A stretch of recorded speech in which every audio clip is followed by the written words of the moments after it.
चलो आ जाओ। आज एक नया टॉपिक शुरू करते हैं हम लोग, समास। ठीक है ना।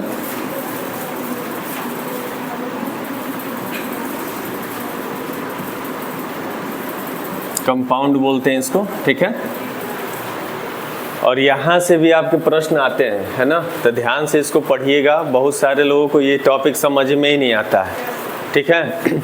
आपको एकदम सिंपल फॉर्मेट में ऐसा तरीका बताऊंगा, समास धड़ाक से पहचान लोगे, ठीक है ना। तो बस दिमाग खोल के थोड़ा सा ध्यान दे के यहीं पे रह के पढ़ाई कर लो, है ना। तो चलिए देखिए समास क्या होता है और समास से संबंधित प्रश्न कैसे कैसे पूछे जाते हैं वो भी हम देखेंगे इसके साथ, ठीक है ना। चलिए अब यहाँ पे देखिए कोई लिखेगा नहीं, है ना। सबसे पहले हम समझते हैं। तो देखो बेटा, यहाँ समास जो है ना, इसके अर्थ से ही प्रश्न सबसे पहले बन जाता है ना। समास का अर्थ क्या होता है, आपसे प्रश्न पूछा जाता है एग्जामों में, है ना। इसका अर्थ देखो क्या हो सकता है। एक तो हम कह सकते हैं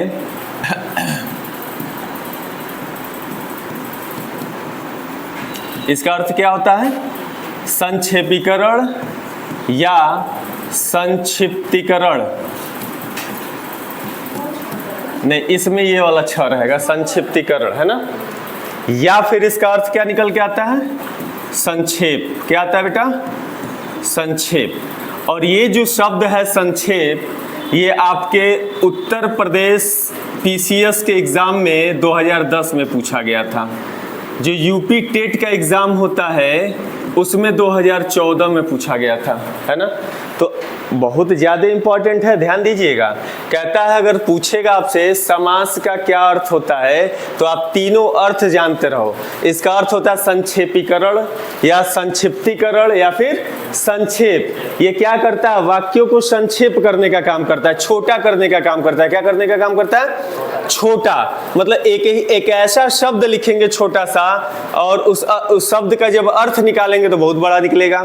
तो हमने किसी वाक्य को क्या किया, छोटा करने के लिए किसका प्रयोग करते हैं, समास का प्रयोग करते हैं, ठीक है ना। जैसे संधि, संधि का भी प्रयोग हम संक्षिप्तीकरण के लिए ही करते हैं। उसका भी अर्थ क्या होता है, संक्षेप होता है। उसका भी अर्थ क्या होता है, संक्षेप।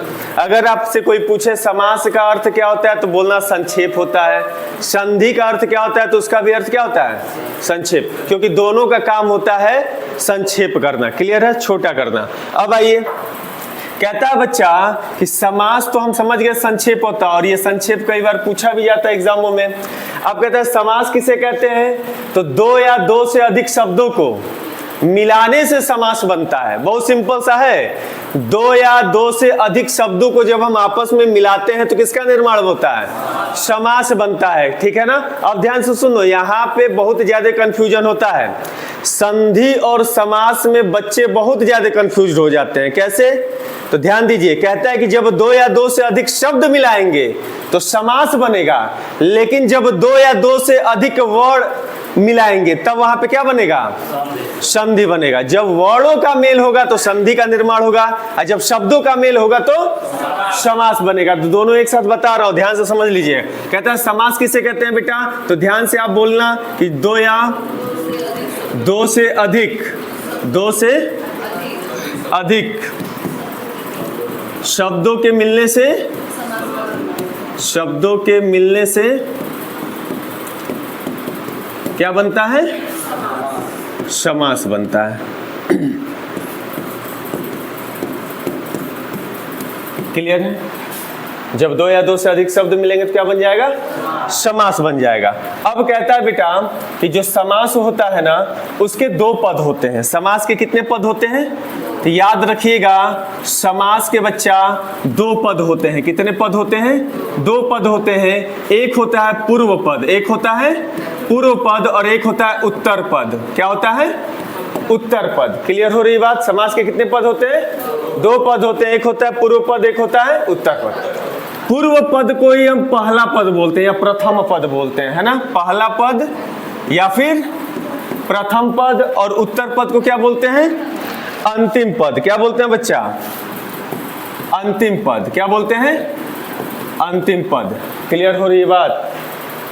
अब आपके दिमाग में ये आ रहा होगा कि ये पूर्व पद क्या होता है, अंतिम पद क्या होता है, उत्तर पद क्या होता है, ठीक है ना। जैसे अगर मैं एक शब्द लिखूं यथाशक्ति, मैं क्या लिख रहा हूं, मैं एक शब्द लिख रहा हूं यथाशक्ति, ध्यान से सुनिएगा, मैंने एक शब्द लिखा है यथाशक्ति, मतलब ये जो शब्द है बेटा ये दो शब्दों से मिलकर बना है, एक है यथा और दूसरा है शक्ति, है ना। जब दो शब्दों से मिलकर बना है इसका मतलब इसमें समास है, इसका मतलब इसमें क्या है, कोई ना कोई समास होगा, ठीक है ना।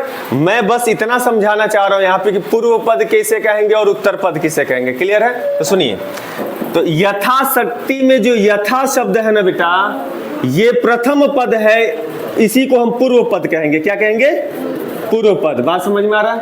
और जो शक्ति शब्द है इसी को हम क्या बोलेंगे, उत्तर पद यानी कि अंतिम पद, क्लियर हो रही है बात। तो अब जब भी कोई शब्द तोड़िएगा तो जो पहला वाला होगा उसको हम पूर्व पद कहेंगे और जो अंतिम वाला होगा उसको हम उत्तर पद कहेंगे। पहचानने में कोई दिक्कत होगा, नहीं होगा ना। अब इसका अर्थ जब निकालेंगे बेटा, इसका अर्थ निकल के आएगा शक्ति के अनुसार, इसका अर्थ क्या निकल के आएगा, शक्ति के अनुसार। अब सुन लीजिए, इतने बड़े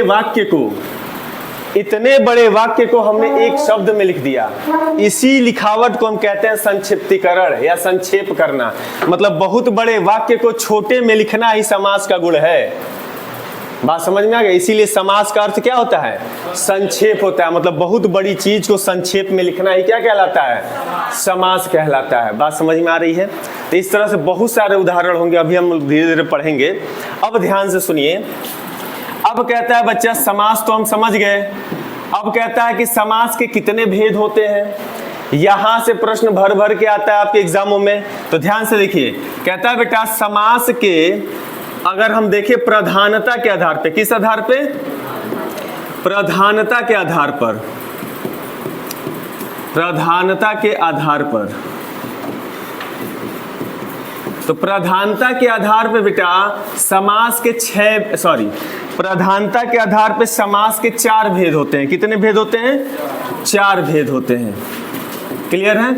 तो आपके अगर प्रश्न में ऐसे पूछ दे आपके पेपर में कि प्रधानता के आधार पे समास कितने प्रकार के होते हैं, तो क्या बताओगे, 4 प्रकार के होते हैं। लेकिन एक समास होता है जिस समास का नाम है तत्पुरुष समास, और उस तत्पुरुष समास के अंतर्गत 2 महत्वपूर्ण समास आते हैं, एक कर्मधारय समास और एक द्विगु समास, एक कर्मधारय समास और एक द्विगु समास। इसलिए कभी कभी समास के भेद 6 हो जाते हैं, क्योंकि उन दोनों समासों को भी क्या कर दिया जाता है, ऐड कर लिया जाता है, गिन लिया जाता है। ठीक है, थोड़ा सा फाटक ऐसे कर दो, प्रकाश आता है ना।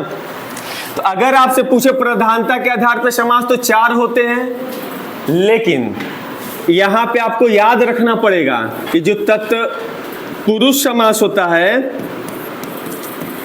तो तत्पुरुष समास के अंतर्गत 2 महत्वपूर्ण समास आते हैं, महत्वपूर्ण समास आते हैं। पहला क्या है बेटा, कर्मधारय समास। कौन सा समास, कर्मधारय समास। और दूसरा क्या आता है, द्विगु समास। कौन सा समास, द्विगु समास। तो इस तरह से तत्पुरुष समास के अंतर्गत 2 महत्वपूर्ण समास आते हैं, और पहले से हम क्या जानते हैं, 4 भेद होते हैं। लेकिन जब ये दोनों ऐड हो जाते हैं तब समास के कितने भेद हो जाते हैं, 6 हो जाते हैं। मतलब 2 तरीके से आपके एग्जाम में प्रश्न पूछेगा। अगर पूछेगा कि प्रधानता के आधार पर समास के कितने भेद होते हैं, तो आपको मार्क आना है किस पे, 4 पे। अगर आपके प्रश्न में ऐसे ही सिंपली वे में पूछ दे कि समास के कितने भेद होते हैं, तब मार्क आना है 6। तो अगर आप यहां से पूछ दे तो आप लिखिएगा इस शब्द को, इस वाक्य को जरूर लिखिएगा कि कभी कभी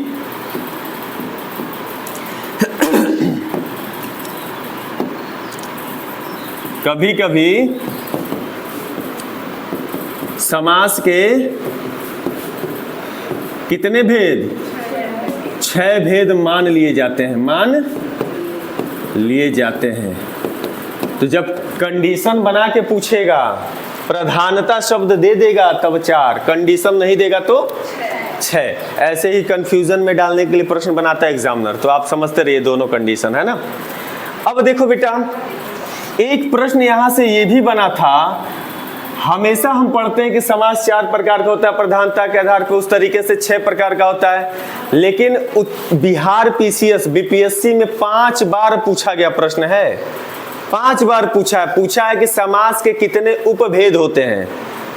उपभेद है ना, जैसे पुराण पढ़े हो ना, पुराण उपपुराण उपनिषद उपनिषद होता है, उसी तरह से समास के उपभेदों की संख्या 15 होती है। कितनी होती है बच्चा?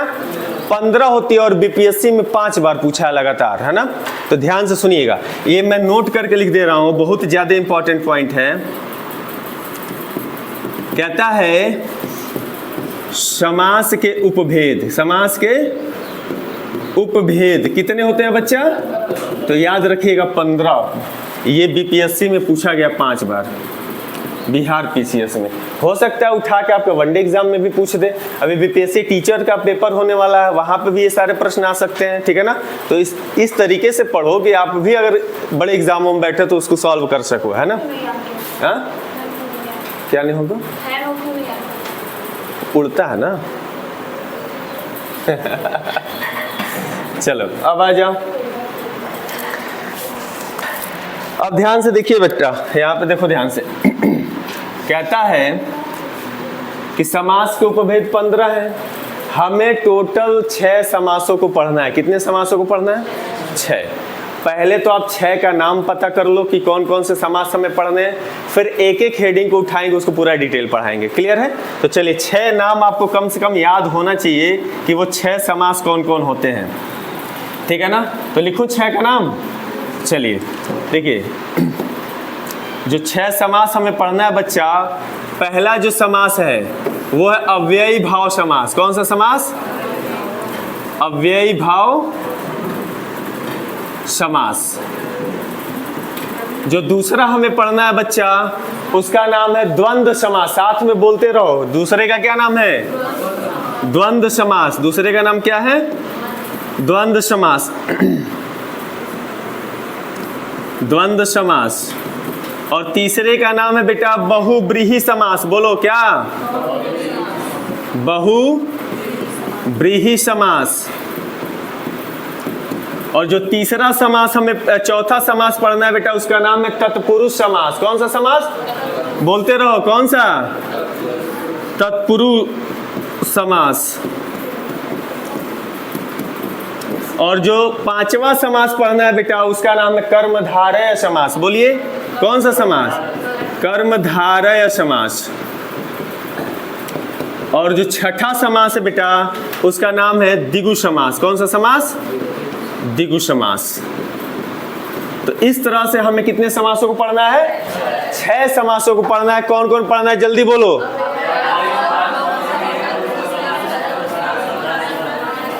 कम से कम 6 नाम आपको ये याद होना चाहिए। क्लियर होगी बात? तो चलिए अब हम लोग एक एक को पकड़ेंगे और समझेंगे। उससे पहले एक बार आपको बोलना पड़ेगा। चलिए आइए, सभी लोग तैयार हैं? तो चलो, रेडी? रेडी की हड्डी सीधा करो। हो गया? चलो बताओ, समास के अर्थ बता दो, क्या क्या होते हैं भैया? क्लियर होगी बात? मैंने ये भी बताया कि संक्षेप बेटा उत्तर प्रदेश पीसीएस 2010 में भी पूछा है और यूपी टेट के एग्जाम 2014 में भी पूछा है कि समास का अर्थ क्या होता है। ऑप्शन में संक्षेप दिया था, ठीक है ना। चलिए, समास किसे कहते हैं बच्चा? समास कहा जाता है। समास के कितने पद होते हैं? 2 होते हैं। कौन कौन? उत्तर पद। बहुत बढ़िया। चलिए, प्रधानता के आधार पे कितने समास? 4 भेद होते हैं, लेकिन तत्पुरुष समास के अंदर कितने आते हैं? 2। कौन कौन? तो इस तरह से समास कितने हो जाते हैं? 6 हो जाते हैं। क्लियर है? चलिए, समास के कितने उपभेद होते हैं? 15 होते हैं। चलिए 6 समासों का नाम बता दो जल्दी से। क्लियर है? अब एक चीज नोट करके जरूर याद रखिएगा बेटा, मैं एक पॉइंट बता रहा हूं जो बहुत ही बढ़िया है, एग्जामों में पूछे जाते हैं। कहता है, आपसे पूछा जाता है एग्जाम में कि समास को तोड़ना क्या कहलाता है। और एक बार पूछता है कि संधि को तोड़ना क्या कहलाता है, तो याद रखिएगा समास को तोड़ना विग्रह कहलाता है। क्या कहलाता है? विग्रह कहलाता है। और संधि को तोड़ना क्या कहलाता है बेटा? विच्छेद कहलाता है। तो दोनों पॉइंट याद रखिएगा। पहला पॉइंट याद रखना बच्चा कि समास को तोड़ना विग्रह कहलाता है। क्या कहलाता है बेटा? विग्रह कहलाता है। और दूसरा पॉइंट याद रखना, संधि को तोड़ना क्या कहलाता है? संधि को तोड़ना विच्छेद कहलाता है। क्या कहलाता है? विच्छेद कहलाता है। ये दोनों पॉइंट याद रखिएगा, वनडे एग्जाम में पूछ देता है, ठीक है ना।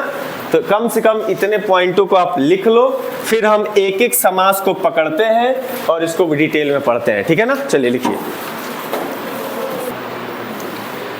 चलो भैया, हो गया, सीधा बैठो सभी लोग। लिख लिए कमांडो? कितना स्लो है तू, कमांडो कैसे बनेगा? फास्ट लिखो, तुमको पुरस्कृत किया जाएगा, घबराओ नहीं, है ना। एक अकबर और बिरबल की कहानी है, सुने हो तुम लोग? बिरबल का नाम, असली नाम महेश दास था। क्या था? महेश दास। तुम लोग मूवी भी निकला था, उसमें देखे होंगे। वो जाता अकबर से मिलने के लिए, तो कोई काम किया रहता है, तो अकबर जो है उसको पुरस्कृत करना चाहता है, पुरस्कार देना चाहता है ना। तो जाता है, तो महेश दास से वो पूछता है अकबर कि बताओ तुमको पुरस्कार में क्या दे दिया जाए। तो महेश दास चुपचाप खड़ा होकर कहता है कि जहाँपना, अगर आप मुझसे इतना ही प्रसन्न हैं तो मुझे उपहार के रूप में 50 कोड़े चाहिए। कितने कोड़े? अब कोई कोड़े मांगता है क्या? 50 कोड़े उसके शरीर पे मारा जाएगा। तो अकबर बहुत आश्चर्यचकित हो जाता है कि यार, मुगल दरबार में आके शहंशाह से 50 कोड़ों की दरख्वास्त कर रहा है ये। तब अकबर पूछ लेता है, कहता है कि अच्छा ये बताओ वजह क्या है, तुम बहुत कुछ मांग सकते हो। तो वहीं पे एक थे मुल्ला दो प्याजा, अकबर के 9 रत्न थे। अकबर के 9 रत्नों में एक रत्न का नाम था मुल्ला दो प्याजा। क्या नाम था? वो कह रहा है कि महाशय, आप धन दौलत मांग सकते थे, अच्छा खाना मांग सकते थे, अच्छा कपड़ा मांग सकते थे पहनने के लिए, आप 50 कोड़े मांग रहे हैं, दिमाग खराब है क्या आपका? तो अकबर पूछता है महेश दास से कि आपने ऐसा क्यों मांगा, ऐसा उपहार क्यों मांगा। तब महेश दास कहता है कि महाराज, जब मैं दरबार में एंट्री कर रहा था, तो जो आपका गेट कीपर था, दरबान जो गेट के पास खड़ा रहता है, हाँ, वो कहा कि जे उसी एक ही शर्त पे तुमको मैं अंदर जाने दूंगा, महाराज से जो भी मिलेगा तुमको उसका आधा हिस्सा मुझे चाहिए। तो जो दरबान था वो कहा था आधा हमको चाहिए। तब महेश दास कहा कि इसीलिए मैंने 50 कोड़े मांगे ताकि आधा उसको भी मिले। अब इतना सुन के अकबर आग बबूला हो जाता है, कहता है बुलाया जाए उस गेटकीपर को, दरबान को बुलाया जाए। मेरे मुगलिया दरबार में घुसखोरी। बुलाता है, आता है दरबान, खड़ा हो जाता है दरबार में। तो अकबर कहता है कि मैं आपके काम से बहुत प्रसन्न हुआ हूँ। तो दरबान कहता है जी हुजूर। तो अकबर कहता है कि आपके काम से मैं इतना प्रसन्न हुआ हूँ कि महेश दास ने जो उपहार मांगा है उसका आधा हिस्सा नहीं, पूरा हिस्सा मैं आपको देना चाहता हूँ। अब दरबान और खुश, अरे पूरा मिल रहा है, बहुत खुश लगा। अरे महाराज बहुत बहुत धन्यवाद। तो अकबर कहा कि तो आप जानना नहीं चाहेंगे कि ये उपहार में मांगे क्या थे? तब दरबान कहा कि जी हुजूर। कहा कि इन्होंने 50 कोड़ों की दरख्वास्त की है मुझसे। अब वो सर पटकने लगता है, 50 कोड़े नहीं हुजूर, नहीं चाहिए हुजूर। ठीक है। तो अकबर जो है बहुत प्रसन्न होता है महेश दास की कुशाग्रता बुद्धि से कि भाई आके डायरेक्ट शिकायत नहीं किया है कि आपका दरबान घूस मांग रहा था, ऐसे किया है कि मैं देखो कितना बढ़िया तरीका, शिकायत भी हो गया, इसका मान भी रह गया। तब जो है ऐलान करता है अकबर, कहता महेश दास को मैं अपने दरबारियों में शामिल करने जा रहा हूँ, है ना, इसको भी 9 रत्न में शामिल किया जाएगा। तो वहीं पे खड़ा था मुल्ला दो प्याजा, कहा कि सरकार ऐरे गहरे राह चलते किसी को भी दरबार में शामिल नहीं किया जा सकता है। तो अकबर कहा कि ठीक है मुल्ला दो प्याजा, उसको सटा दो भाई, ठीक है मुल्ला दो प्याजा, आप प्रश्न पूछ लीजिए, इसकी बुद्धि का परीक्षा ले लीजिए। अगर ये उस लायक होगा तो इसको दरबार में शामिल कर लिया जाएगा। तब मुल्ला दो प्याजा से कहा गया कि प्रश्न पूछिए महेश दास से। अब ध्यान से सुनिएगा। तो मुल्ला दो प्याजा ऐसे सोचने लगता है। महेश दास कहता है ठीक है पूछिए। अब सोचते सोचते मुल्ला दो प्याजा कहता है कि अच्छा ये बताइए महेश दास कि अभी मेरे दिमाग में क्या चल रहा है और मैं इस टाइम क्या सोच रहा हूं। अब सब कोई हक्का बक्का रह गया, ये कौन प्रश्न भाई, हमारे दिमाग में क्या चल रहा है कौन कैसे बता पाएगा। अब महेश दास चुपचाप खड़े मुस्कुराए और मुस्कुराने के बाद जवाब क्या दिया कि मुल्ला दो प्याजा जी आप क्या सोच रहे हैं मैं बता रहा हूं। आप इस समय ये सोच रहे हैं, अल्लाह से इबादत कर रहे हैं कि हमारे शहंशाह हमेशा स्वस्थ रहें, हमारे शहंशाह हमेशा स्वस्थ रहें, हमेशा मुगलिया दरबार के शान बने रहें, है ना, उनको किसी प्रकार का कोई विपत्ति ना आए, उनके साथ ऐसा कुछ घटना ना हो, है ना। खूब ऐसे बढ़ा चढ़ा के बोल दिया महेश दास।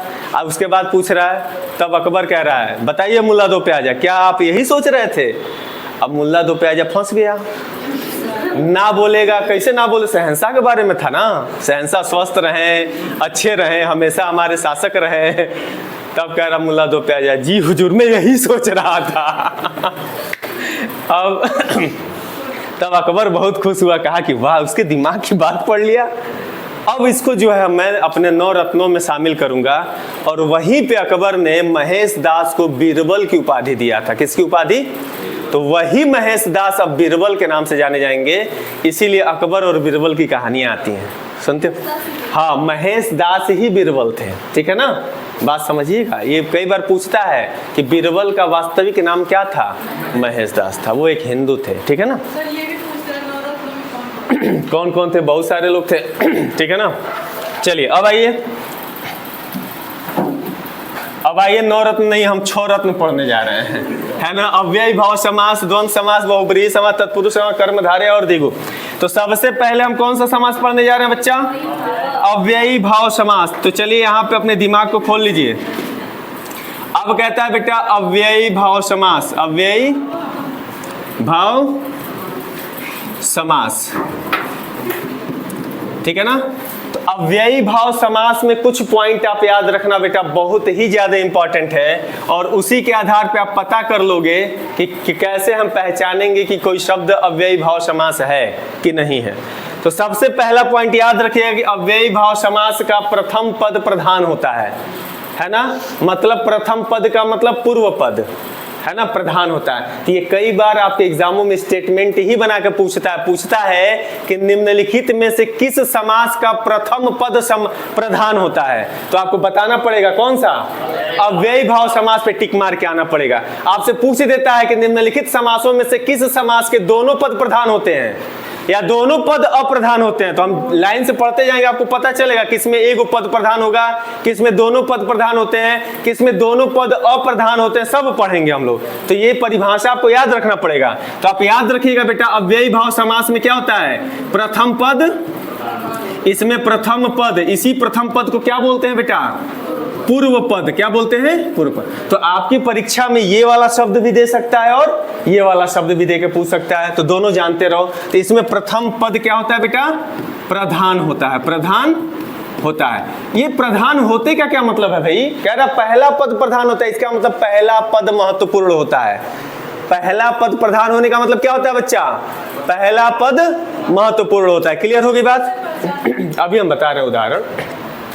अब कहता है बेटा दूसरा पॉइंट क्या याद रखिएगा इसमें, अगर किसी शब्द में उपसर्ग लगा हो, क्या लगा हो, उपसर्ग लगा हो, तो अगर किसी शब्द में उपसर्ग लगा हो तो आंख बंद करके मारिएगा, वो कौन सा समास होगा, अव्ययी भाव समास होगा। क्लियर हो गई बात? अगर किसी शब्द में, ध्यान से सुनिएगा, अगर किसी शब्द में योजक चिन्ह लगा हो, योजक चिन्ह लगा हो, और योजक चिन्ह का मतलब ये वाला बीचवा में नहीं रहता है, और 3 शब्द रिपीट होंगे इसमें, क्या होंगे इसमें, शब्द रिपीट होंगे, शब्द रिपीट होंगे, मतलब शब्दों की पुनरावृत्ति होगी।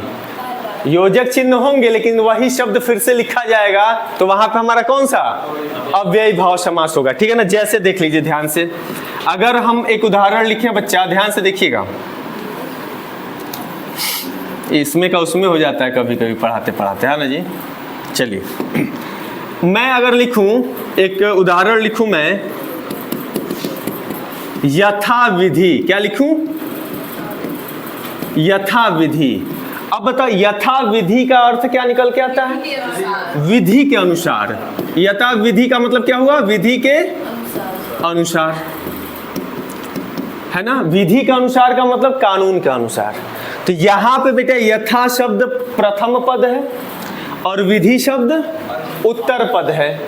इसका प्रथम पद प्रधान है, यथा मतलब जो कानून होगा वो विधि के अनुसार, मतलब विधि के अनुसार की बात कर रहे हैं। तो पद, पहला पद क्या हो गया हमारा, प्रधान हो गया।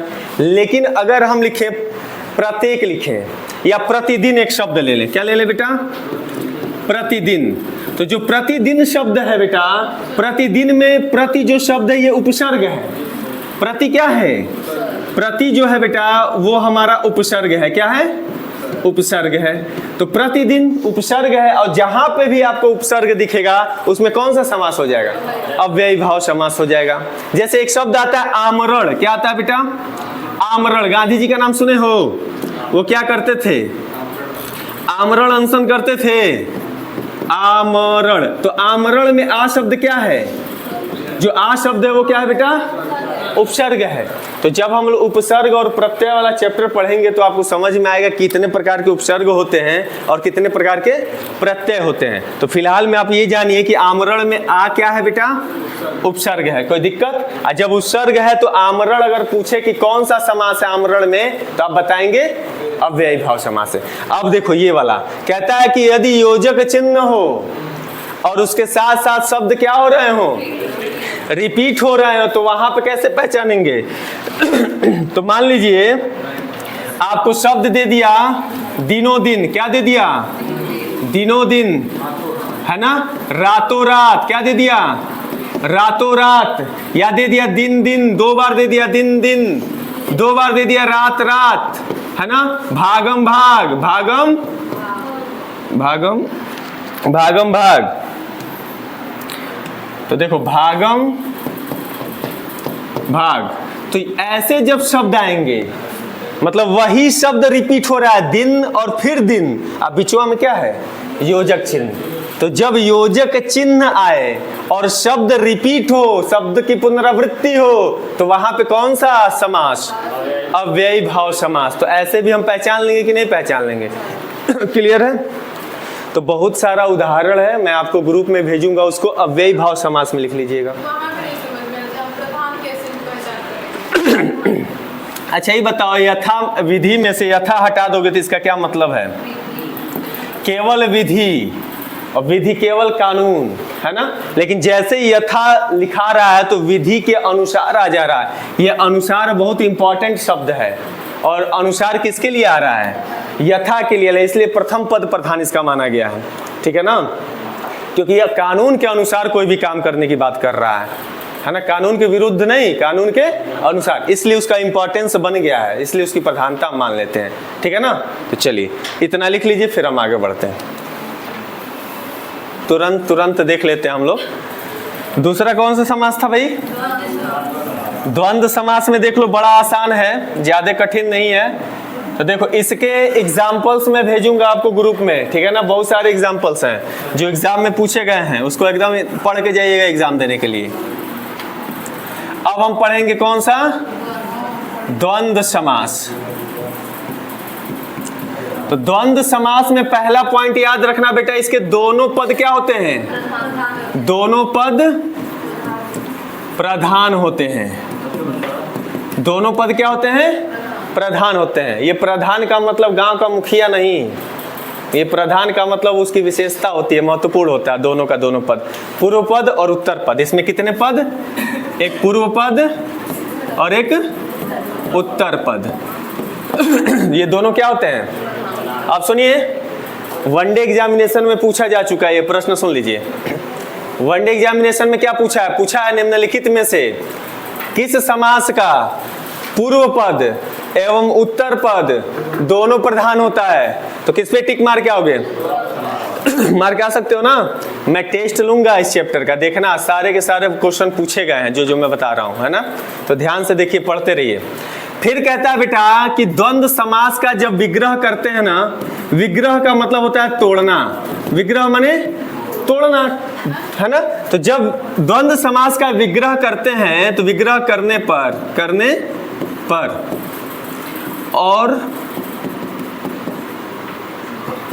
और एवं या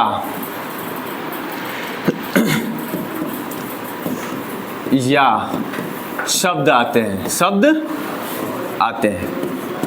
मतलब जब भी द्वंद्व समास को हम तोड़ेंगे ना बच्चा, तो उसके बीचवा में तोड़ने पर, यहां पे लिख दे रहा हूं मैं, बीच में और या फिर या शब्द अपने आप आ जाता है, अर्थ निकालते हैं तो, है ना। अभी देखना, अभी हम एग्जाम्पल के थ्रू इसको हम समझेंगे। फिर तीसरा पॉइंट आप याद रखिएगा बच्चा, इसमें भी क्या आएगा? योजक चिन्ह आएगा। क्या आएगा? योजक चिन्ह आएगा। लेकिन योजक चिन्ह के साथ साथ क्या आएगा? उसमें विपरीत शब्द आएंगे, विपरीत शब्द आएंगे। फिर क्या आएगा? पूरक शब्द आएंगे। क्या आएंगे? पूरक शब्द आएंगे। एक और आएगा सहचर शब्द। क्या आएगा? सहचर शब्द आएगा। तो हम मान लेंगे कि वहां पे कौन सा समास है? द्वंद्व समास है। कैसे? ध्यान से देखिए, अब ध्यान से देखिए बेटा। विपरीत शब्द का मतलब मैं क्या कह रहा हूं? अगर आपको कहीं पे बेटा अगर दिखे दिन और लिखा हो ये योजक चिन्ह और लिखा हो रात, और ऐसा दे के पूछे और कहे कि बताइए इसमें कौन सा समास है, तो आप क्या बताओगे? द्वंद्व समास। क्यों? क्योंकि जब योजक चिन्ह हो और कौन सा शब्द हो? विपरीत शब्द हो। दिन का विपरीत क्या होता है? रात होता है, ठीक है ना। और बोलो, और क्या? पाप का पुण्य। अगर ऐसा शब्द आ जाए तो पाप का विलोम पुण्य हो जाएगा। सच का झूठ, सच का झूठ, सच का झूठ। तो ये सारे के सारे जो शब्द होंगे ये हमारे द्वंद्व समास के उदाहरण है। क्यों? क्योंकि ये योजक चिन्ह के साथ क्या है? विपरीत शब्द है। पूरक शब्द क्या होंगे बेटा? पूरक शब्द जैसे दाल रोटी। पूरक शब्द माने दाल रोटी, है ना। हवा पानी, हवा पानी, ये हमारे पूरक शब्द कहलाते हैं। और इनके बीच में जब योजक चिन्ह के साथ ही आए तो हमारा कौन सा होगा? द्वंद्व समास होगा। सहचर शब्द क्या होते हैं बेटा? सहचर शब्द मतलब जैसे लालन पालन शब्द आ गया। क्या आ गया? लालन पालन। या फिर आप देखोगे पालन पोषण। कहते हैं ना कि इसका पालन पोषण इसके मामा के घर हुआ है, होता है ना पालन पोषण। तो आपका शब्द आ जाए पालन पोषण, है ना। ये सारे के सारे हमारे कौन से उदाहरण है? सहचर शब्द के। और जब सहचर शब्द आएंगे तो हमारा कौन सा समास? द्वंद्व समास होगा। बात समझ में आ रहा है? पति पत्नी, भाई बहन, पति पत्नी, है ना। पति पत्नी, भाई बहन, भाई बहन, है ना। ये सारे के सारे हमारे द्वंद्व समास के उदाहरण है। क्लियर हो रही बात? तो ऐसे जब आएगा तो आप एकदम धड़ाक से मारिएगा द्वंद्व समास पे, ठीक है ना। तो चलिए देखिए, द्वंद्व समास में क्या क्या देखना है बच्चा? इसके दोनों पद क्या होंगे? प्रधान होंगे। अब विग्रह करने पे और या शब्द आएगा। कैसे? अगर मैं कहूं दिन, मैं लिखा हूं, यहां लिखा हूं ना, देखो मैं लिखूं दिन और यहां पे लिखूं रात। अगर हम इसको तोड़ दूं तो इसका अर्थ क्या निकलेगा? दिन और रात निकलेगा ना। तो देखो और शब्द आ गया ना अपने आप। तो जब हम द्वंद्व समास के शब्दों को तोड़ते हैं तो और या फिर या शब्द उनके दोनों के बीच में अपने आप आ जाता है, तब जाके उसका अर्थ स्पष्ट हो पाता है। क्लियर है? दिन रात में और आ गया, दिन और रात। बात समझ में आ रहा है? चलिए इसको लिख लीजिए, उसके बाद जो है देखते हैं हम लोग।